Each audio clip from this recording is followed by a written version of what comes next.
ठंडा कैसा है? कैसा लग रहा है? कैसा लग रहा है?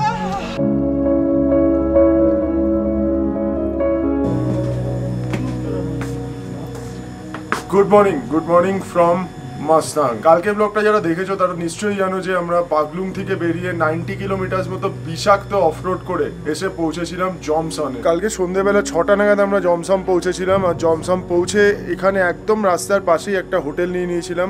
হোটেলের নামটা আমার এখন মনে পড়ছে না, নিচে যাব তারপরে তোমাদের দেখাবো।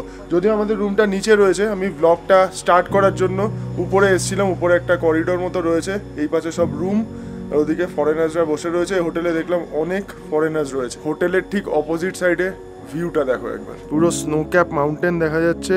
এই পাহাড়টার নাম হচ্ছে নীলগিরি। এই টোটাল রেঞ্জটার নাম হচ্ছে নীলগিরি রেঞ্জ। এখান থেকে যদি ক্যামেরাটা এদিকে ঘোরাই, ঠিক এই পাহাড়টার পেছনেই রয়েছে ধৌলাগিরি। এই পাহাড়টা ধৌলাগিরিকে গার্ড করে দিয়েছে, এখান থেকে দেখা যাচ্ছে না।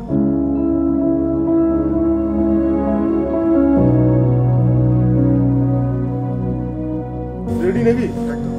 রেডি হয়ে গেছে? এক্ষুনি বেরোবে? হাওয়া দেবে বলছি তো প্রচুর, আমি একটুখানি পরে বলছি এখানে 70 কিলোমিটার 80 কিলোমিটার বেগে হাওয়া পায়। আচ্ছা, এখানে আমি আমার বাইক পার্ক করে রেখেছিলাম। আর এখানটা একটা রাস্তা মতো রয়েছে, রাস্তাটা ক্রস করেই হোটেলের ডাইনিং রুমে পৌঁছে যাওয়া যাবে। কিচেন, ডাইনিং রুম সব এদিকে রয়েছে। সকাল সকাল ব্ল্যাক টি অর্ডার করেছি।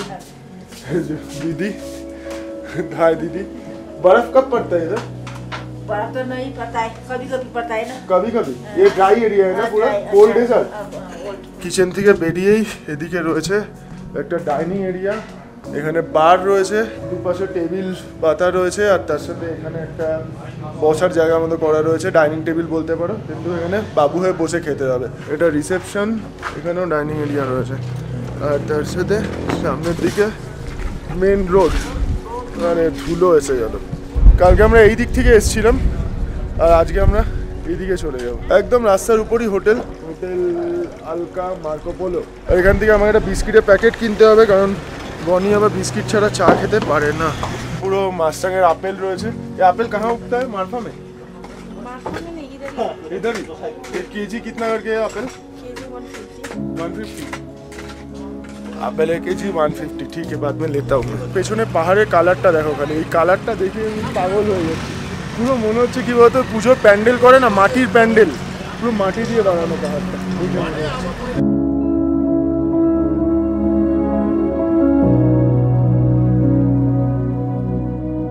পেছনে রুম রয়েছে এরকম, এদিকে একটা বেড রয়েছে, এদিকে একটা বেড রয়েছে, আর দুটো ছোট ছোট টি টেবিল রয়েছে এদিকে। এখানে একটা কাভার্ড রয়েছে, তার সাথে একটা টেবিল এদিকে, আর বাথরুম হচ্ছে এদিকে। বনি, শরীর খারাপ? রুম রেন্ট পড়েছে হচ্ছে 1000 রুপিস, মানে আমি নেপালি টাকার কথা বলছি। আর এই রুমটা কিন্তু আমরা জাস্ট যদি এক সপ্তাহ আগে আসতাম 700-800 টাকায় পাওয়া যেত, মানে নেপালি টাকা। তো এখন যেহেতু সিজন শুরু হয়ে গেছে, ওই জন্য রুম রেন্ট একটু বেড়ে গেছে। আর এখানকার একমাত্র নিয়ম হচ্ছে, যদি এখানে রুম নাও তাহলে রাত্রিবেলা ডিনারটা এখান থেকেই করতে হবে। আর ডিনারের কিন্তু দামটা বেশ ভালোই রয়েছে। কালকে রাত্রিবেলা আমরা নেপালি চিকেন থালি নিয়েছিলাম, সেটা 500 টাকা প্লেট ছিল। মেনু কার্ডে লেখা রয়েছে 800 টাকা, কারণ এখানে অনেক বেশি ফরেনাররা আসে, তো ওদের জন্য আলাদা দাম। আমরাও যদিও ফরেনার, কিন্তু যেহেতু ইন্ডিয়ান, ওই জন্য আমাদের জন্য একটু ডিসকাউন্ট রয়েছে। হোটেল আলকা মার্কো পোলো, এখানে ফোন নাম্বার দেওয়া রয়েছে, দেখে নাও।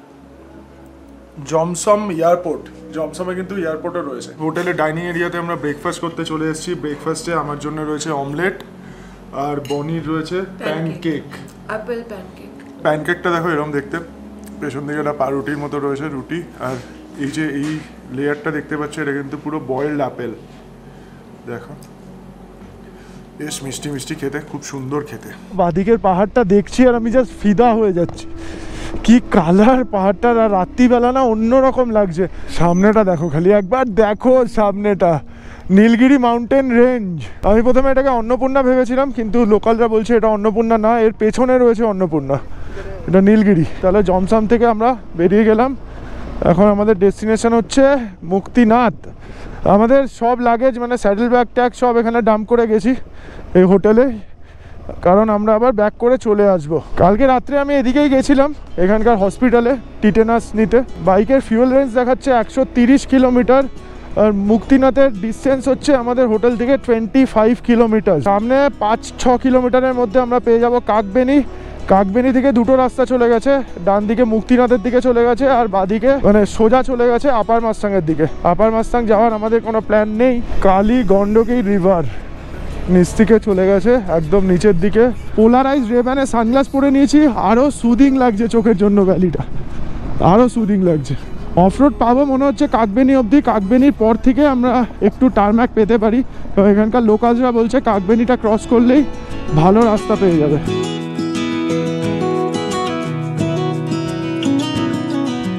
যেহেতু ডেজার্ট এরিয়া ওই জন্য এখানে বৃষ্টিপাত খুব কমই হয়, যা বৃষ্টি হয় আর একটু নিচের দিকে মানে মারফার নিচের দিকে বৃষ্টি হয়, এদিকে কিন্তু খুব একটা বেশি হয় না। ড্রাই এরিয়া মানে হাড় কাঁপানো ঠান্ডা। কালকে রাত্রে আমরা ঠান্ডাটা ফিল করেছি, বললাম তোমাদের কালকে -2 ডিগ্রি টেম্পারেচার ছিল সব থেকে কম, আর আজকে রাত্রিবেলা তোমাদের জানিয়ে দেবো যে আজকে কত টেম্পারেচার থাকবে। বিষাক্ত অফরোড আর তার সাথে wow view, just wow view. এই নেপালের অফরোডের নাম দিয়েছি আমি বিষাক্ত অফরোড। যেমন কেটুকেতে ওয়াও গ্রিনারি ছিল, এখানে বিষাক্ত অফরোড আর ওয়াও ভিউ। ওই স্ট্রাকচারগুলো আমরা স্পিতি ভ্যালিতে দেখতে পেয়েছিলাম, ঠিক এরকম স্ট্রাকচার এগুলো মাঝখান দিয়ে, পাহাড়ের মাঝখান দিয়ে হাওয়া চলে চলে এরকম স্ট্রাকচারগুলো তৈরি হয়েছে। হ্যাঁ, মাস্তাংটাতে যা দেখলাম স্পিতি আর লাদাখের অদ্ভুত একটা সংমিশ্রণ রয়েছে, একই রকম পুরো বলতে পারো। লাদাখ আর স্পিতির পুরো ছাপ পাওয়া যাচ্ছে এই মাস্তাংয়ে। ওই পিকটা হচ্ছে ধৌলাগিরি, ধৌলাগিরি হালকা মেঘে ঢেকে গেছে, ঠিক আছে, ওয়েদার ক্লিয়ার হয়ে যাবে। জমসমে বাজাজের সার্ভিস সেন্টারও রয়েছে, মানে টুকটাক গাড়ির কাজ ওখান থেকে হয়ে যাওয়ার কথা। আর তার সাথে আরও একটা জিনিস আমি বলে রাখি যে যারা নেপাল আসছো, আমাদের ইন্ডিয়ানদের জন্য পাসপোর্টও লাগে না, ভোটার আইডি কার্ড বা আধার কার্ড দুটোই ক্যারি করো। এই দুটোর মধ্যে যে কোনো একটা দেখালেই কাজ হয়ে যাবে। আর তার সাথে ইন্ডিয়ান মানি বা নেপালি মানি এসব নিয়ে বেশি টেনশন নেওয়ার দরকার নেই, কারণ ইন্ডিয়ান মানি প্রায় প্রত্যেকটা দোকানেই চলে। দু একটা ছোট দোকান বাদ দিয়ে সব দোকানে চলে, 90-95% সব দোকানে ইন্ডিয়ান মানি ওরা নেয়। ধরে নাও নেপালি মানিতে ওরা 160 টাকা বলছে, তো 100 ইন্ডিয়ান দিয়ে দিলেই হয়ে যাবে কাজ। নেপালে থাকাটা মোটামুটি চিপই রয়েছে, চিপ মানে ঠিকঠাক, কিন্তু খাওয়ার দামটা একটু বেশি।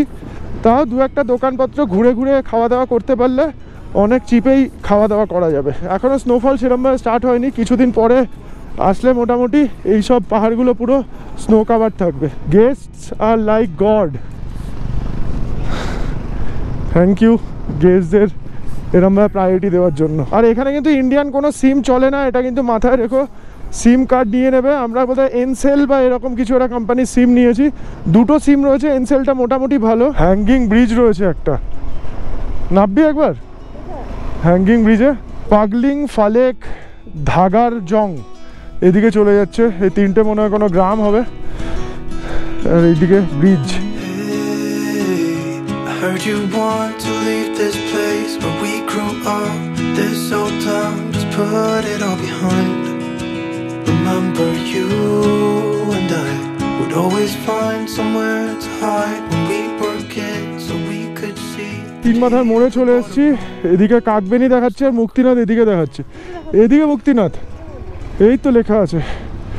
তো কাকবেনি গ্রাম মানে আপার মাস্তাং কিন্তু এদিকে চলে যাচ্ছে, কাকবেনির পর থেকে আপার মাস্তাং শুরু হয়।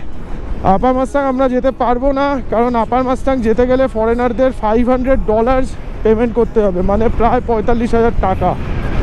তো সেটা আমাদের পক্ষে সম্ভব নয়। আপার মাস্তাংটা এখানকার লোকজন বলছে ওই জায়গাটা এনশিয়েন্ট, হ্যাঁ, তবে এরকমই হবে, সিনিক বিউটি এরকমই। ওদিকে তিবেত বর্ডার রয়েছে, তিবেত মানে এখন তো চায়না ক্যাপচার করে রেখেছে তিবেতকে, তো চায়নাই বর্ডার বলতে পারো। ওখান থেকে 70 কিলোমিটার হবে লো মাংথাংটাই মনে হচ্ছে আপার মাস্তাং। আমি প্রচুর খাটাখাটি করছি ব্লগিং নিয়ে, ইউটিউব নিয়ে, যদি কোনোদিন সেরম পজিশনে পৌঁছাতে পারি তাহলে নিজের পয়সাতে একদিন আপার মাস্তাং যাবো আর তোমাদের সাথে সেই ভিডিও শেয়ার করব। আজকে মুক্তিনাথের রাস্তা থেকে মানে লোয়ার মাস্তাং থেকে আপার মাস্তাংয়ের দিকে তাকিয়ে তোমাদেরকে প্রমিস করলাম। কালীগণ্ডকী রিভার ওদিকে চলে যাচ্ছে, আমরা মুক্তিনাথের রাস্তা নিয়ে নিয়েছি। আর এই কাকবেনি গ্রামটা দেখো, ওই জায়গাটা হচ্ছে কাকবেনি, একটা ন্যাড়া মরুভূমির মধ্যে চাষের জমি মাঝখানে, কি সুন্দর লাগছে জায়গাটা। লো মান্থাং হচ্ছে আপার মাস্তাং, এদিকে চলে যাচ্ছে upper Mustang. Way to Muktinath right সাইডে, আর কাকবেনি নিচের গ্রামটা হচ্ছে কাকবেনি। এখান দিয়ে টারম্যাক রোড পেয়ে গেলাম, আর তার সাথে সাথে সামনে এরকম একটা ভিউ পেয়ে গেলাম, মারাত্মক, পাগল করা view, wow view. I heard you want to leave this place where we grew up, this old town, just put it all behind.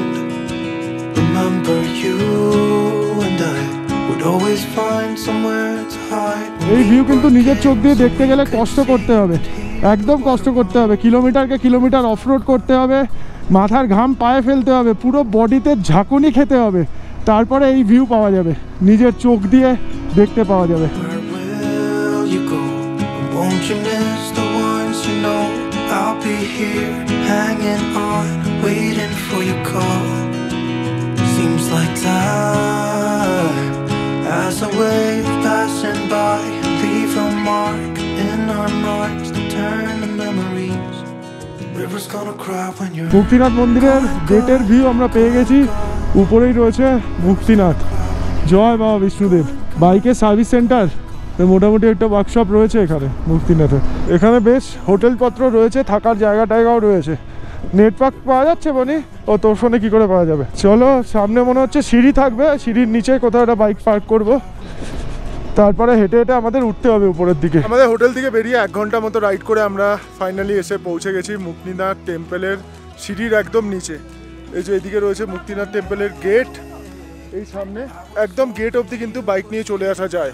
এ দেখো পেছনে আমার বাইক দাঁড়িয়ে আছে। টপ বক্সের মধ্যে বেশিরভাগ মালপত্র ঢুকিয়ে দিয়েছি। এবার এখান দিয়ে প্রসাদ কিনবো, প্রসাদ কিনে বেরিয়ে পড়বো। আমাদের ফুল টিম আমরা এখন মুক্তিনাথ টেম্পলের ঠিক গেটের বাইরে দাঁড়িয়ে আছি। কিরকম এক্সপিরিয়েন্স? কেমন এক্সপিরিয়েন্স? ভালো ভালো তো গাড়ি থ্রটল রেসপন্স পুরো ছেড়ে দিয়েছিল মাঝখানে, কেন? হাত গিয়ারের উপর ওঠানোই যাচ্ছিল না। হ্যাঁ সেটা তো হবে, অল্টিটিউডে এসে তো না পুরো 40 মধ্যে যাচ্ছি না গাড়ি ওইটা। আর কিরকম লাগলো জায়গাটা? দুর্ধর্ষ জায়গা, মানে লাদাখ তো তোমরা তো যাওনি, লাদাখ স্পিতির একটা মিক্সচার। হ্যাঁ একদম, দুটো মানে লাদাখ আর স্পিতিকে মিশিয়ে দিলে যেরকম হয়ে যায় ওরকম দেখতে লাগছে আর পুরো জায়গাটা। মুক্তিনাথ নিয়ে তো আমি খুব এক্সাইটেড ছিলাম, খুব এক্সাইটেড ছিলাম। তো আমি মানে ফাইনালি মানে পুরো পৌঁছতে পারলাম, আমি তো খুব হ্যাপি, খুবই হ্যাপি। আর প্রসাদ নিয়ে নিয়েছি, এখানে হাতে চলে এসে প্রসাদ পুজো দেবার অপেক্ষা। প্রসাদ এখনো হয়নি, ভগবানের কাছে মানে ছড়ানোর ডালা পরে এটা নিয়েছি, প্রসাদ। ডালা নিয়ে নিয়েছি, প্রসাদটা এবার মানে পুজো দেবার পরে হবে। মুক্তিনাথের টুপি নিয়ে নিয়েছে, হ্যাঁ লেখাও আছে মুক্তিনাথ 3800 মিটার, দুজনে নিয়ে নিয়েছে। মুক্তিনাথ টেম্পল হচ্ছে বিষ্ণুদেবের টেম্পল, বৌদ্ধিস্ট আর তার সাথে সাথে হিন্দু দুটো ধর্মের জন্যই একটা পবিত্র মন্দির। এর ঠিক পেছন দিকে রয়েছে থোরংলা পাস, আর এই অপোজিট সাইডে রয়েছে মাউন্ট ধৌলাগিরি। মুক্তিনাথ টেম্পলে তুমি যদি এই মানে পাথর দিয়ে তুমি ঘর বানাও, মানে তোমার যে লাভড ওয়ান্স কেউ থাকে যে মারা গেছে, তো তুমি এটা বানালে তার আর কি হেভেনে একটা ঘর নসিব হয়, এরকম কাহাবত, মিথ। এতজন ট্রাস্ট করে, আমিও করি। নমস্তে। নমস্তে। नमस्ते। नमस्ते। कलकत्ता लोग। हाँ कलकत्ता। बांग्ला। আপনিও বাংলা क्या? আমি আসামের লোক। अच्छा आसाम।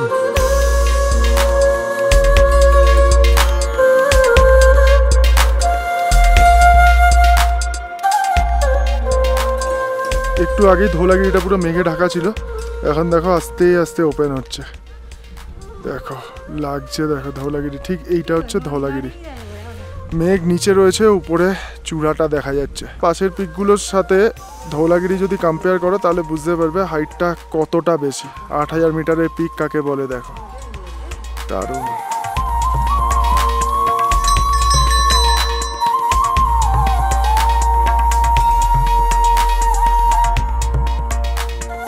মন্দিরে যেখানে ডোনেশন নিচ্ছিল ওখানে আমি জিজ্ঞেস করলাম যে দুটো কুণ্ড কিসের, বলছে এটা হলো পাপ কুণ্ড, ওটা হচ্ছে পুণ্য কুণ্ড।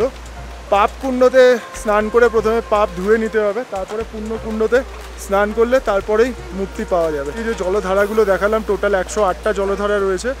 ওখানে ওর নিচ থেকে যেতে হবে, 108টা ধারায় স্নান করতে হবে, তারপরে মন্দিরে পুজো দিতে হবে, তারপরেই মুক্তি পাওয়া যাবে, কারণ এটা হলো মুক্তিনাথ মন্দির।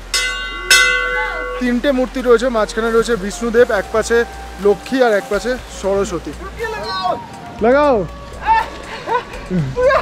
ঠান্ডা कैसा है? कैसा लग रहा है? कैसा लग रहा है? बहुत अच्छा लग रहा है। भाई लगा दो डुबकी लगा दो जल्दी से, जितना रुकोगे उतना ठंडा लगेगा। ठंडा है, बहुत ठंडा है।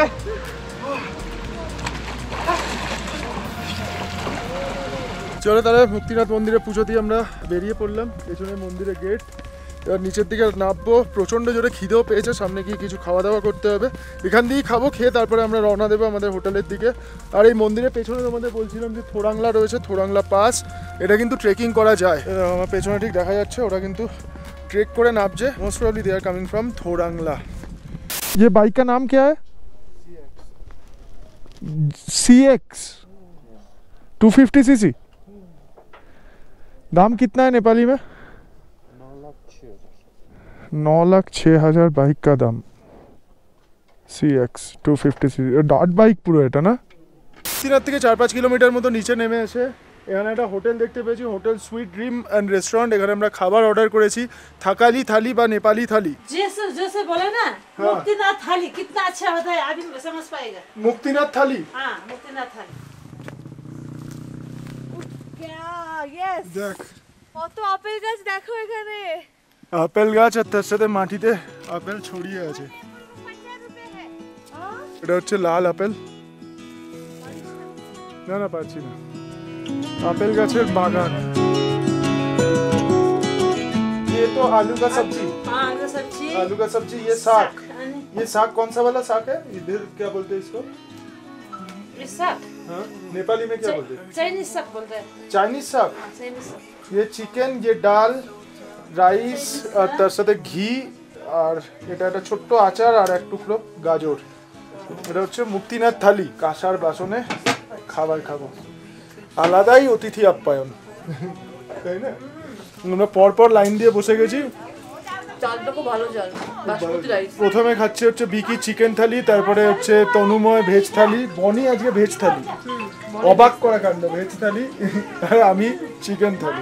মুক্তিনাথে এখন টেম্পারেচার হচ্ছে 0 ডিগ্রি, বিকাল 5টার সময় -1 হবে, তারপরে আস্তে আস্তে -6 অবধি নামবে মুক্তিনাথের টেম্পারেচার। আর এই 0 ডিগ্রিতে বসে এখন গরম গরম ধোয়া ওঠা ভাত, আর তার মধ্যে অল্প একটু করে ঘি, জমে গেল ব্যাপারটা।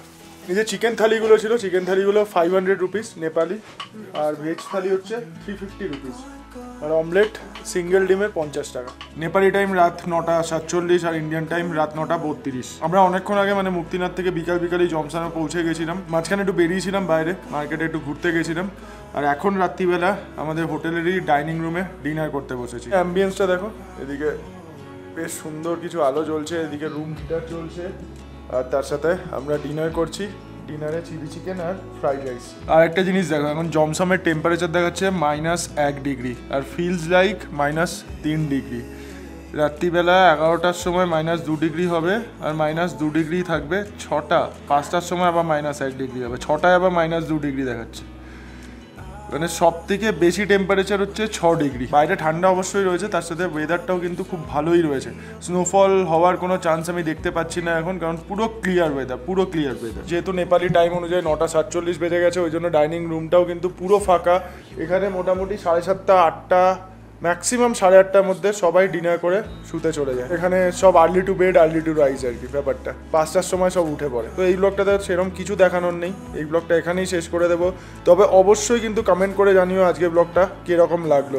আজকে তোমাদের পুরো কোল্ড ডেজার্ট দেখিয়েছি, পুরো মাস্তাং ভ্যালির বিউটি দেখিয়েছি। সেই বিউটিগুলো যদি ভালো লাগে তাহলে ব্লগটাকে কিন্তু অবশ্যই একটা লাইক করে দিও, আর তার সাথে সাথে যদি বেশি ভালো লাগে তাহলে ভিডিওটাকে অবশ্যই শেয়ার করে দিও নিজেদের চেনা জানা বন্ধুবান্ধব, ফ্যামিলি মেম্বার্স সবার সাথে। তো আজকের ভিডিওটা আর একদম বড় করছি না, এখানেই শেষ করে দিচ্ছি। চলো tata, take care and good night from জমসম। It's gonna cry